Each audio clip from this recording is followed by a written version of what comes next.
மதுரை அரசு ராஜாஜி மருத்துவமனையில் டெங்கு காய்ச்சலுக்கு சிகிச்சை அளிக்கும் வகையில் 20 படுக்கைகளுடன் கூடிய சிறப்பு வார்டு தயார் நிலையில் உள்ளது. இந்த நிலையில் 2 பேருக்கு டெங்கு இருப்பது உறுதியாகியுள்ளது. இது தொடர்பான முழு தகவல்களை இந்த செய்தியாளர் ரஃபீக் ராஜா வழங்க கேட்கலாம். ரஃபீக் ராஜா, இது தொடர்பான முழு விவரம்.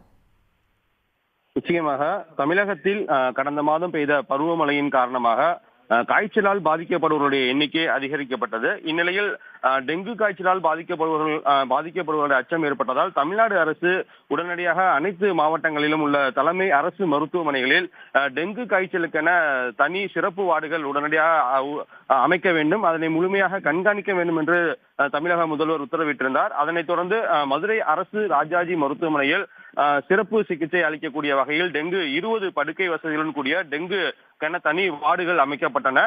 இந்த வார்டுகள் அமைக்கப்பட்டது மட்டுமல்லாமல் மாவட்டம் முழுவதும் டெங்கு காய்ச்சல் தடுப்பதற்கான மருத்துவ முகாம்கள் தொடர்ந்து நடத்தப்பட்டு வருகிறது. இந்நிலையில் தான் தினந்தோறும் காய்ச்சலால் பாதிக்கப்படுவதன் எண்ணிக்கையும் அதிகரித்து வருகிறது. நேற்று மற்றும் சுமார் ஒரு 79 நபர்கள் காய்ச்சலால் பாதிக்கப்பட்டு அரசு மருத்துவமனைக்கு வந்திருந்தனர்.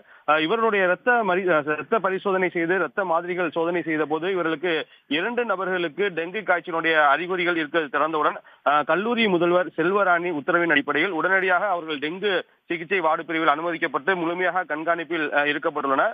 இது மட்டுமல்லாமல் மாநகராட்சி மற்றும் மாவட்டங்கள் முழுவதும் டெங்கு காய்ச்சல் தடுப்பதற்கான சிறப்பு மருத்துவ முகாம்கள் அமைக்கப்பட்டு ஆங்காங்கே மக்களை தேடி சென்று மருத்துவம் அளிக்கும் முகாம்களும் நடத்தப்பட்டு வருகிறது. குறிப்பாக இந்த மாவட்டத்தை பொறுத்தவரை டெங்கு காய்ச்சலுடைய எண்ணிக்கை குறைவாக இருப்பதாகவே தற்போதும் தெரிவித்துள்ளனர்.